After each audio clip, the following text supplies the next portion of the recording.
दोस्तों, अब रिमझिम की जिंदगी में ऐसा तूफान आ चुका है जिसने वीरगढ़ महल की नींव तक हिला दी है। इस बार दर्द इतना बड़ा है कि समीर की पूरी जिंदगी बदलने वाली है। जिस रिमझिम ने हमेशा इस परिवार को जोड़कर रखा, आज उसी रिमझिम की चिता के सामने पूरा वीरगढ़ महल खड़ा है। सबसे बड़ा सवाल यही है कि आखिर रिमझिम की मौत का जिम्मेदार कौन है। क्या यह सिर्फ एक हादसा था या फिर इसके पीछे कोई बहुत बड़ा षड्यंत्र छुपा हुआ है।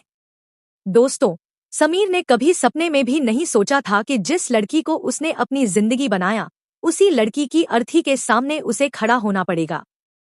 जब अमायरा को यह खबर मिलती है तो उसका पूरा शरीर कांप उठता है। उसे वो हर पल याद आने लगता है जब रिमझिम ने उसके लिए अपनी खुशियां कुर्बान कर दी थी। जैसे ही अमायरा वीरगढ़ महल के अंदर कदम रखती है, पूरे महल में सन्नाटा छा जाता है। उसकी आंखों में सिर्फ आंसू नहीं, बल्कि गुस्सा भी दिखाई दे रहा होता है। अमायरा सीधे समीर के सामने जाकर खड़ी हो जाती है। वह समीर का कॉलर पकड़कर चीखते हुए कहती है, आखिर कैसे होने दिया तुमने यह सब। तुम तो कहते थे कि तुम रिमझिम से प्यार करते हो। तुमने कहा था कि उसकी हर सांस की रक्षा करोगे। फिर कैसे उसकी जिंदगी खत्म हो गई। तुम्हारे रहते उसकी मांग का सिंदूर कैसे मिट गया। समीर की आंखों से लगातार आंसू बह रहे होते हैं, लेकिन उसके पास अमायरा के सवालों का कोई जवाब नहीं होता, क्योंकि सच में समीर पूरी तरह टूट चुका होता है। उसे समझ नहीं आ रहा होता कि आखिर उसने क्या खो दिया है। दूसरी तरफ मोहिनी सा अंदर ही अंदर बहुत खुश हो रही होती है। जिस रिमझिम को वह हमेशा बंजारन लड़की कहकर अपमानित करती थी, आज वही लड़की हमेशा के लिए वीरगढ़ महल से दूर जा चुकी होती है। लेकिन बाहर से मोहिनी सा रोने का नाटक कर रही होती है ताकि कोई भी उसके असली चेहरे को पहचान न सके। रुक्मणी देवी भी रिमझिम की अर्थी के सामने खड़ी होकर झूठे आंसू बहा रही होती है और कहती है, हाय मेरी बच्ची, मुझे छोड़कर क्यों चली गई। लेकिन अमायरा को उनकी आंखों में एक भी सच्चा आंसू दिखाई नहीं देता, क्योंकि वह जानती है कि इस महल में सबसे ज्यादा नफरत अगर किसी ने रिमझिम से की थी तो वह मोहिनी सा और रुक्मणी देवी ही थी। उन्होंने हमेशा रिमझिम को नीचा दिखाने की कोशिश की।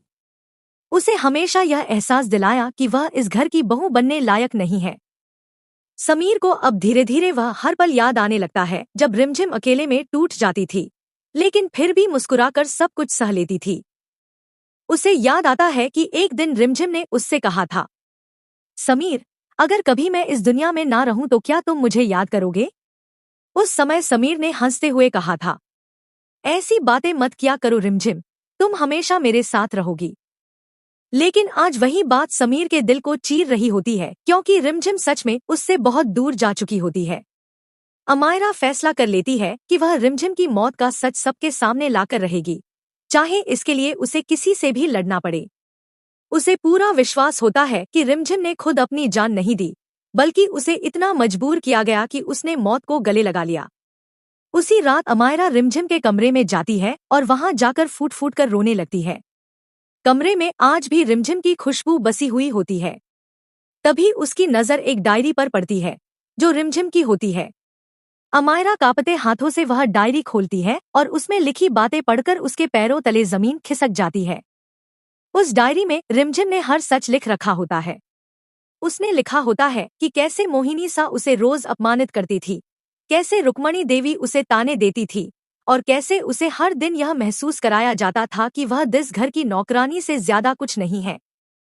सबसे बड़ा सच यह होता है कि रिमझिम ने डायरी में लिखा होता है, अगर मेरे साथ कुछ भी होता है तो उसके जिम्मेदार सिर्फ मोहिनी सा और रुक्मणी देवी होंगी।